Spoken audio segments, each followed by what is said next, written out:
Assalamualaikum warahmatullahi wabarakatuh. Bismillahirrahmanirrahim.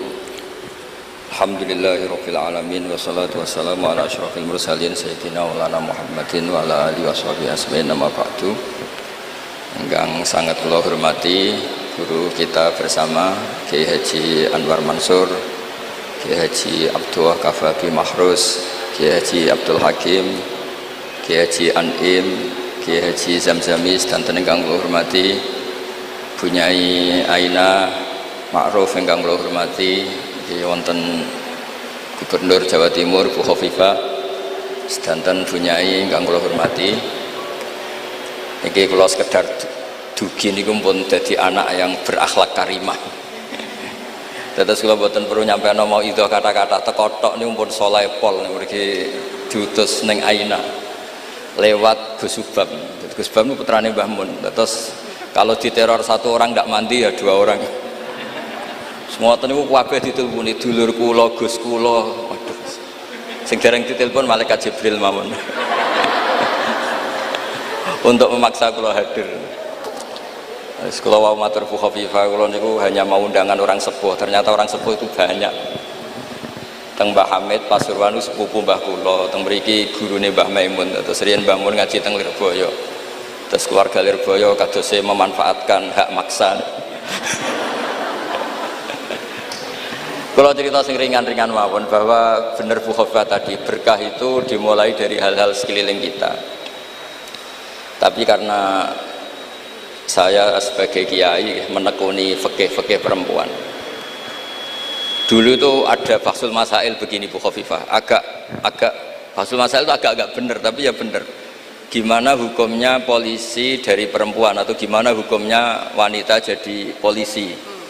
Nah ini Bu, Neng Aina nggak usah Bahsul Masail, langsung eksekusi, langsung meraktekkan. Itu hampir semua musyawirin bilang haram, karena polisi itu wilayah lelaki. Wilayah lelaki karena nangani penjahat, nangani kriminal. Tapi ada kiai yang agak unik, mungkin termasuk kita yang unik itu Pak Yai, kalau bandar narkoba itu kadang pengedarnya perempuan dan kadang disembunyikan di tempat yang nggak boleh tersentuh lelaki. Kalau semua polisi lelaki itu gimana itu solusinya itu? Walhasil terus kiai itu bilang ya udah boleh gitu. Terus karena nggak kebayang kan, misalnya disembunyikan di tempat-tempat tertentu, kemudian polisinya itu cowok. Semenjak itu terus ada maklum kalau polisi itu dari perempuan. Saya tidak tahu Arisalah ngirimkan yang diterima di Akpol itu berdasar fikih itu apa enggak, tidak tahu. Tapi yang jelas itu ada fikihnya juga. Jadi makanya mendengar itu penting, karena barokahnya mendengar itu kita menjadi tahu cara pandang orang lain. Dulu itu orang mengira kalau kiai besar diundang di musola kecil gak datang itu dulu dikira keangkuhan. Tapi semenjak ada sudut pandang, terus niki sekaligus hormat nama Arisalah. Arisalah itu nama kitab Imam Syafi'i paling terkenal. Jadi beliau itu diminta menulis kaidah usul fikih untuk kajian fikih. Yang meminta namanya Abdurrahman bin Mahdi. Ya ini tadi saya juga memberi hadiah sama Gus Sofa sama Gus Alawi kitab Ar-Risalah. Kemudian ditulis tebel sampai sekitar 700 halaman, namanya kitab Ar-Risalah. Di situ ada kaidah-kaidah cara menganalisis Quran dan hadis.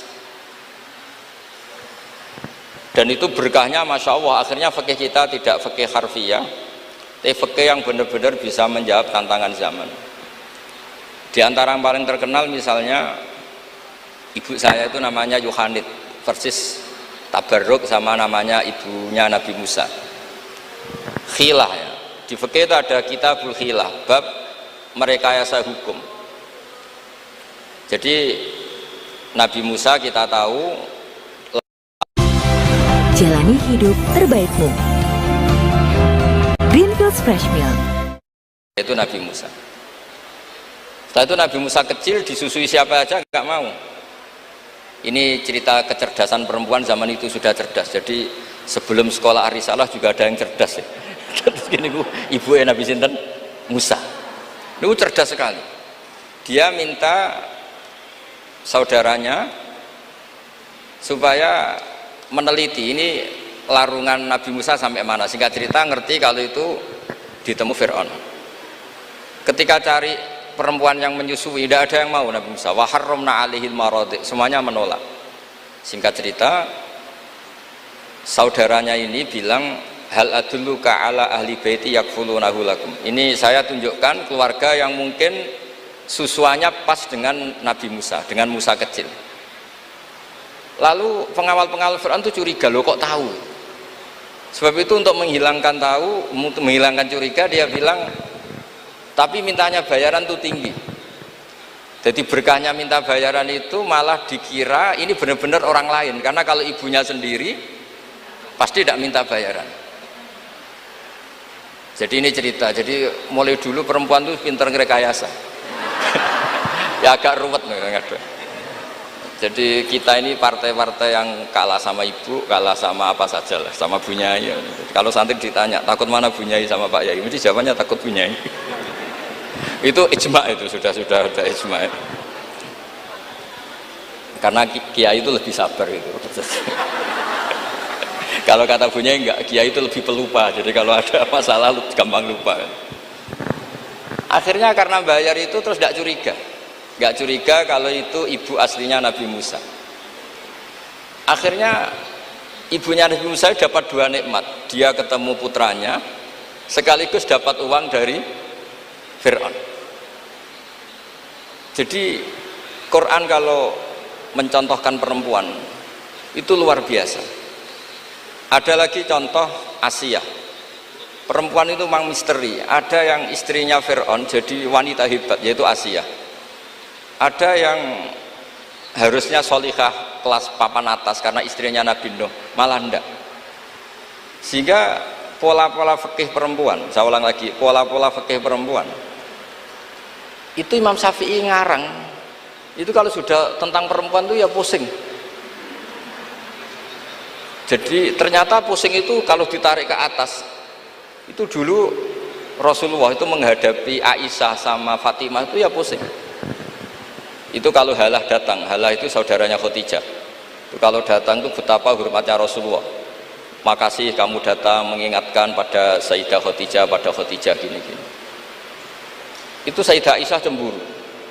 Kenapa engkau mengingat Khadijah terus? Padahal Allah sudah mengganti yang lebih cantik daripada yang sudah tua. Pokoknya menyebut ajus itu tua, yaitu Khadijah. Gantian Sayyidah Fatimah yang tersinggung karena ibunya disebut ajus, tua. Nabi itu cara ngelola dua wanita ini, yang satu bangga dengan kecantikannya dan keperawanannya, dan Sayyidah Fatimah tertekan karena ibunya jadi korban, yaitu dianggap sepuh. Itu Nabi cara menyelesaikan itu unik, bilang gini, Fatimah, kamu bilang ke Aisyah, sehebat-hebatnya kamu itu perawan dapat duda, sementara ibuku janda dapat joko.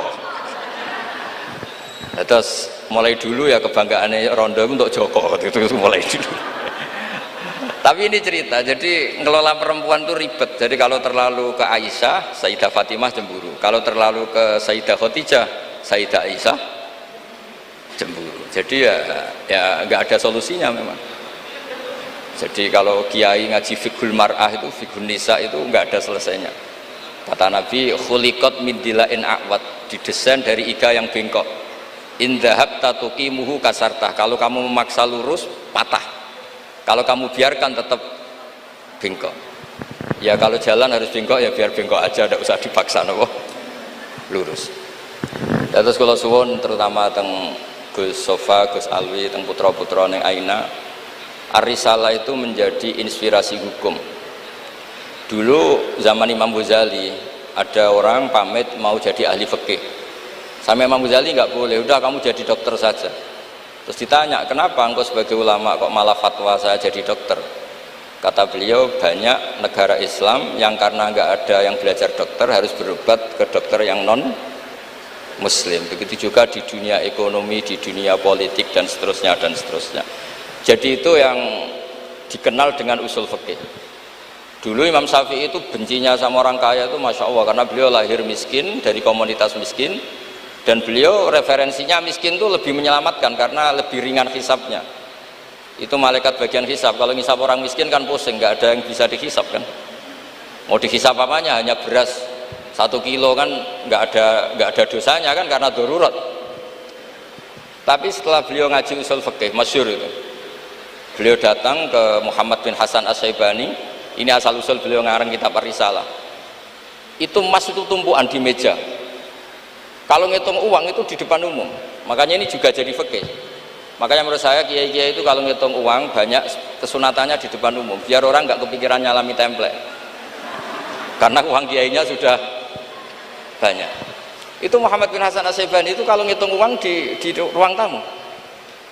Imam Syafi'i ini penguatan terhadap nama Ar-Risalah punya Aina, karena Ar-Risalah itu nama kitab Imam Syafi'i paling melegenda. Kenapa engkau ngumpulkan uang sebanyak ini? Engkau orang alim. Biasanya orang alim itu gak suka uang, gak suka harta. Terus Muhammad bin Hasan As-Syaibani ini guru kedua, termasuk guru kesekian lah dari Imam Syafi'i. Oh berarti saya orang alim, orang soleh gak punya uang. Iya, orang alim biasanya gak punya.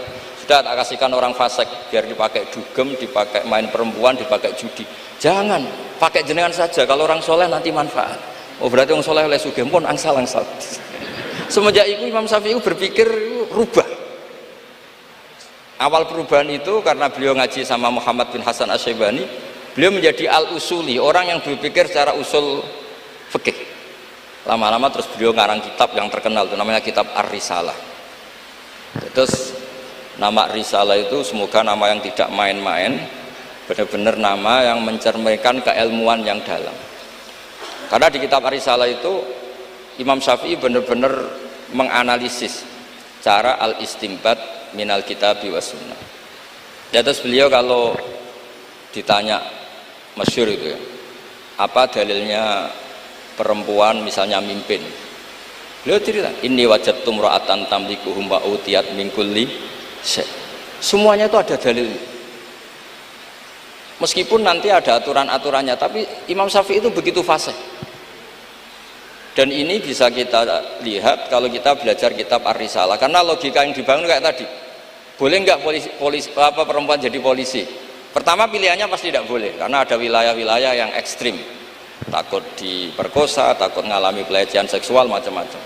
Tapi ketika pertanyaannya dibalik, ketika kejahatan ada yang bentuknya nyuwun sewu pemerkosaan dan harus dites, terbukti tidak diperkosa apa enggak, apa-apa. Terus kalau polisinya lelaki semua itu gimana ya? Begitu juga dokter kandungan, dulu tuh geger, dokter kandungan tuh boleh nggak dari lelaki, geger. Tapi setelah Basul Masail didatangkan dokter kandungan, itu dari 10 yang tes, itu yang lulus lelaki semua, yang perempuan nggak lulus. Karena ketika melihat pendarahan, si perempuan ini kaget terus pingsan. Akhirnya yang dablek-dablek ini yang lulus jadi dokter. Nah, akhirnya terus mulai ahli fikih itu mikir dari penjelasan tadi. Apalagi kalau menunggu lama, terus jaraknya jauh, dia harus ke tempat prakteknya malam-malam. Kan kadang bayi juga mintanya lahir 1:30 dini hari. Nah, itu kan juga repot itu kalau singkat cerita akhirnya mau tidak mau ahli fikih ini mendengar dengan kondisi-kondisi seperti itu. Lagi-lagi jawabannya di kitab Ar-Risalah. Jadi kitab Ar-Risalah itu kitab di mana Imam Syafi'i itu berargumen. Sama seperti tadi, kiai besar diundang di musola kecil itu kalau nggak datang, dulu dianggap sombong. Mentang-mentang sudah besar diundang musola kecil nggak mau. Tapi setelah ada fikih itu, pikirannya dibalik. Wong jatah kiai cilik kok dijupuk yo gitu. Nah itu kalau toko-toko besar boleh di kampung-kampung kan kasihan yang ibu-ibu pedagang. Nah sekarang kalau kiai besar, payune kiai desa pendak manakipan ae sing kiyaine teko, kiai gede.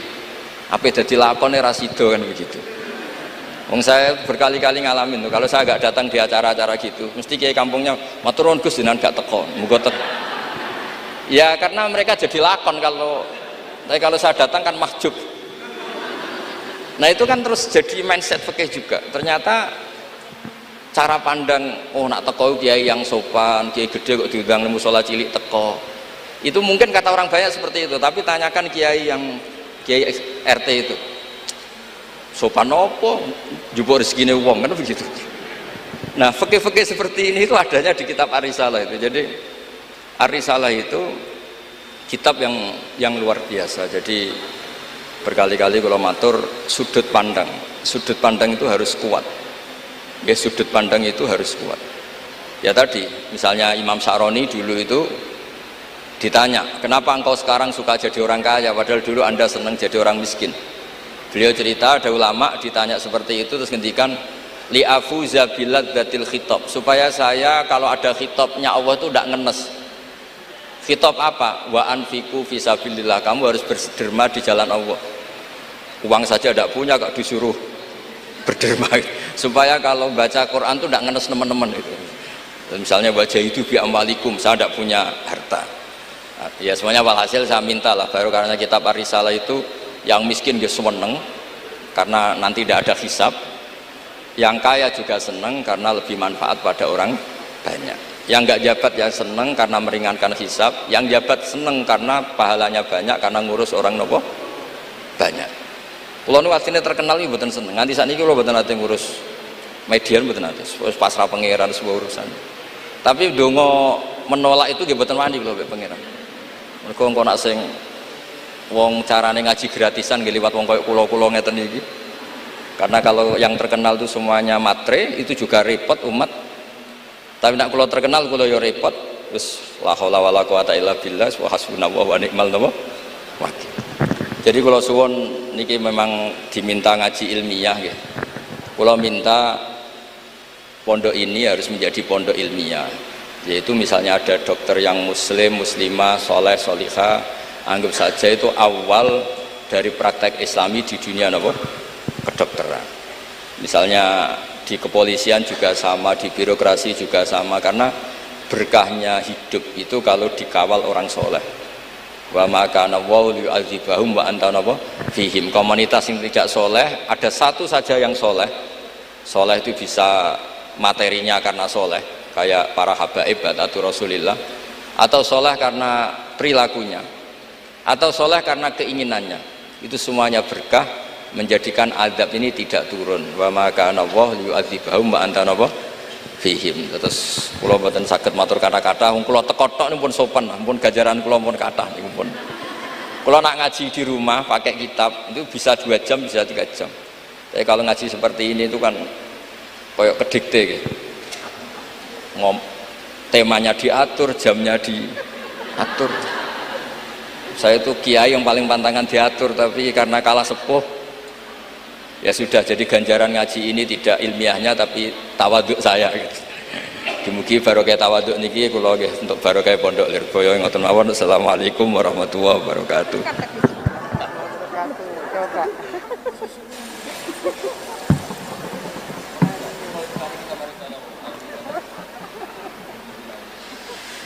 Padahal ibu-ibu dan pemirsa ini berharap masih 2 jam lagi ya Bu.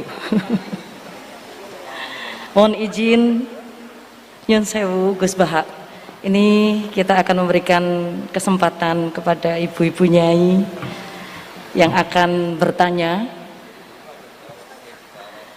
dan ini pertanyaannya memang harus ditanyakan pagi hari ini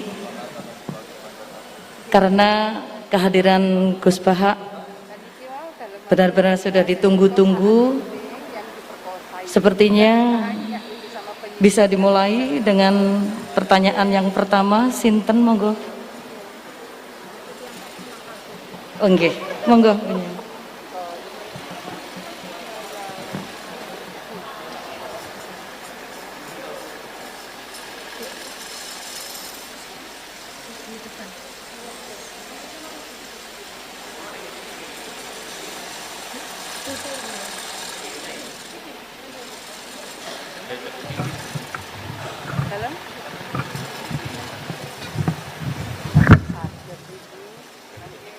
Assalamualaikum warahmatullahi wabarakatuh.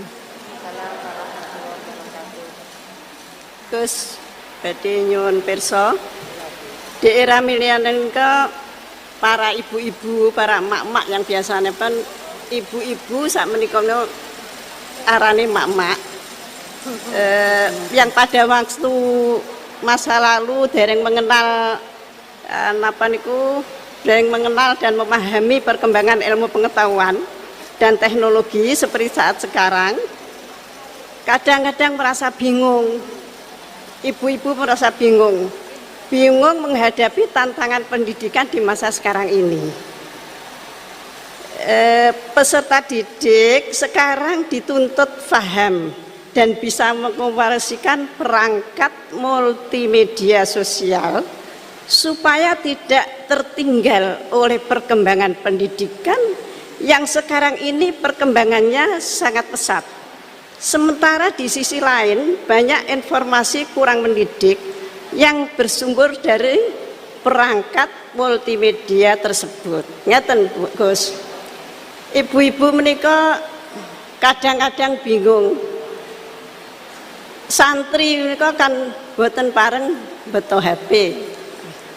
Tapi sekarang niku pendidikan memerlukan kita harus pakai HP.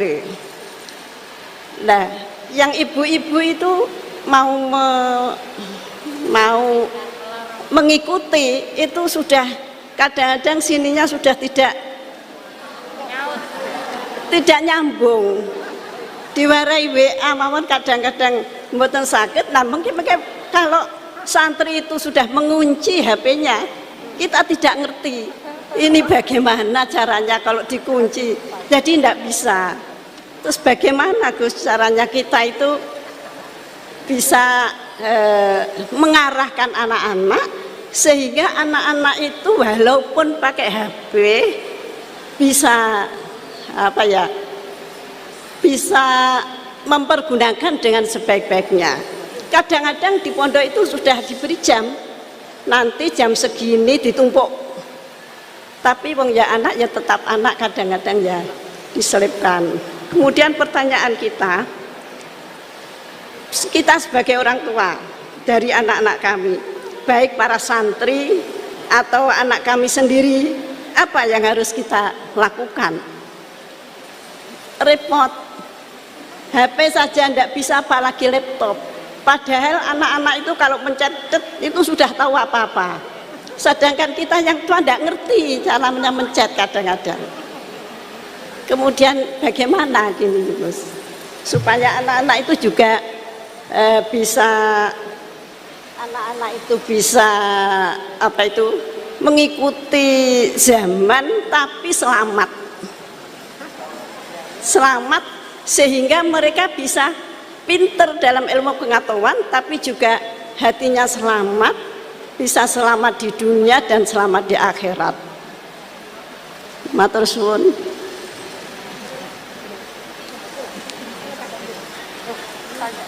Monggo Gus Baha.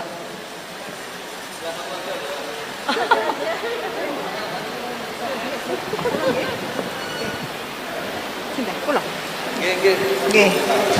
Ingkang utus Gus Baha kula mboten wantun nolak nggih. Assalamualaikum warahmatullahi wabarakatuh.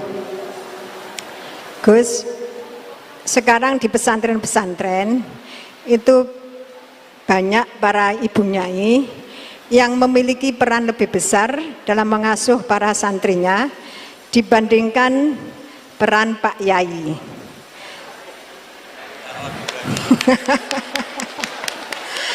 Tapi ketika ada ibu nyai yang namanya tercantum sebagai pengasuh, masih banyak masyarakat yang memandang tabu ini Gus, atau tidak etis. Bahkan dalam sebuah lembaga yayasan, seringkali perempuan-perempuan itu dimarginalkan. Padahal perempuan itu kalau diberi kesempatan luar biasa Gus, laki-laki kalah semuanya. Kadang pendapatnya itu tidak dihiraukan, meskipun sebenarnya bagus. Dan ini loh Gus, saya minta keadilannya Gus. Dalam menyikapi kenyataan seperti ini, kita sebagai kaum emak-emak itu harus bagaimana? Saya menuntut keadilan Gus, dari Pak Yai, dari panjenengan-panjenengan. Terima kasih. Assalamualaikum warahmatullahi wabarakatuh.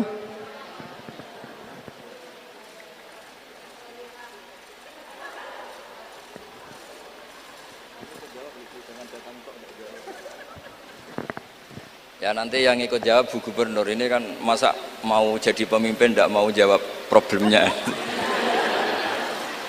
Udah datang pakai helikopter, ada pertanyaan nggak mau jawab.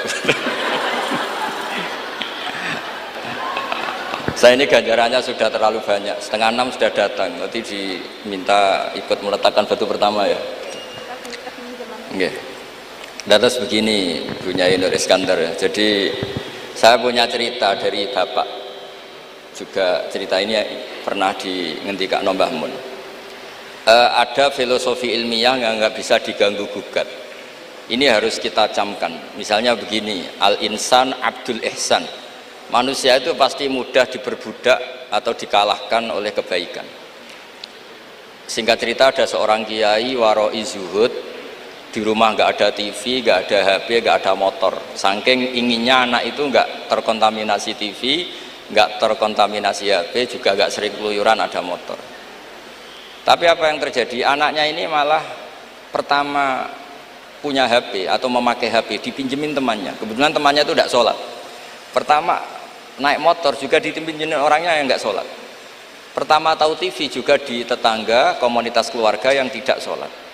Sehingga perasaan anak ini hanya punya utang jasa sama orang yang tidak sholat. Lama-lama kenangannya apa? Ternyata orang yang tidak sholat itu lebih manusiawi ketimbang yang sholat. Singkat cerita anak ini akhirnya nggak sholat. Ketika anaknya itu nggak sholat, orang tuanya itu coro Jawan itu tobat, minta maaf sama bapak, sama saya. Era kiai saya minta, karena melihat Mbah Maimun itu di rumahnya ya ada TV, bapak saya di rumah ada TV, juga ada motor. Ketika sowan, walhasil intinya diceritain kenapa banyak kiai alim yang longgar, di rumah ada TV, ada HP, ada motor. Ternyata karena jangan sampai anak kita pertama merasa utang jasa itu sama orang lain. Nah, kalau orang lain ini yang orang nggak bener bisa berabe kan. Nah pondok juga gitu, kalau terlalu ketat HP, terlalu ketat apa, ternyata HP ini barang mewah, barang wow, kebetulan yang nilai orang lain. Dan akhirnya santri ini merasa utang jasa sama orang. Nah ini ya kalau orang lain ini tepaan orang soleh, kalau enggak. Makanya ibu-ibu juga situ, senyum tuh barang mewah, ternyata bapak-bapak kenangannya sama bakul kopi, tidak sama istrinya. Akhirnya yang diingat ya bakul kopi, karena senyum itu mewah. Ini sekaligus jawab pertanyaan yang enak, minta keadilan. Saya juga minta keadilan. Ya itu sudah komplit, jawaban itu sudah. Pokoknya kita kondisikan al-insan abdul ihsan. Jadi itu tidak bisa ndak. Makanya ngelola anak-anak itu ya harus hati-hati, ngelola istri, ngelola suami, ngelola komunitas masyarakat. Kenapa kiai itu harus dermawan? Kenapa orang baik harus dermawan? Kalau yang dermawan orang fasik, pasti orang fasik ini yang punya pengaruh, karena al-insan abdul ihsan. Makanya ini kembali lagi ke kitab Ar-Risalah tadi. Saya berkali-kali kalau ngaji bilang, tasodaku walau bitolkoti wajin. Kamu disuruh sodako meskipun senyum. Senyum itu dalam fikih formal dikatakan sunat. Tapi dalam konteks sudah kompetisi itu bisa wajib. Di rumah nggak pernah ada senyum, di warung kopi ada senyum terus. Kira-kira menang mana? Sama. Ketemu preman disuguhi kopi senyum, sowan kiai diamu itok. Akhirnya masyarakat mau ke preman karena di sini lebih dimanusiakan ketimbang kalau sowan kiai dimarah-marahin tok. Akhirnya konsep Nabi tolkoti wajin tidak lagi kita katakan sunat tapi wajib. Makanya berarti ibu-ibu senyum sama suaminya wajib. Tapi kalau disenyumin terus ya wong lanang ya dablek itu dikira gak pernah salah. Berarti marah juga. Ya sudah, tidak usah diwajibkan, sudah dilakukan, alhamdulillah. Jadi menurut saya ngadepi fenomena sosial apapun kita harus punya kaidah ilmiah yang permanen, yaitu al-insan abdul ihsan. Semuanya fikih, semuanya solusi, semuanya teori itu pasti kembali ke situ. Kalau kita lebih menarik karena ihsan kita, pasti orang ke kita. Tapi kalau kita jeblok secara sosial, ya dibayangkan Allah itu walau kunta fadhurul qalbi lan faddu min haulik. Kalau seorang pemimpin itu kok wangkot, angkuh, tidak simpatik, pasti lan faddu min haulik, pasti orang itu bubar. Jadi itu jawaban umum, tapi insya Allah menjadi solusi untuk ngelola anak kita. Saya sampai sekarang itu ya biasa ngedusi anak saya, jalan-jalan sama anak saya, supaya utang jasanya anak itu sama orang tuanya. Istri saya itu keluarga Sidogiri. Itu saya pernah bilang, kalau anak saya minta uang jajan meskipun saya tidur agar dibangunin oleh anak saya. Kata istri saya kan, yaitu nanti melatih tidak sopan. Tapi akhirnya saya beri penjelasan secara ilmiah. Yang wajib jajano anak itu orang tuanya, jangan sampai ganggu mbak-mbak atau kangkang. Sehingga korbannya ya harus saya, bukan orang lain. Jadi kita harus kadang-kadang lebih bicara ilmu ketimbang akhlak.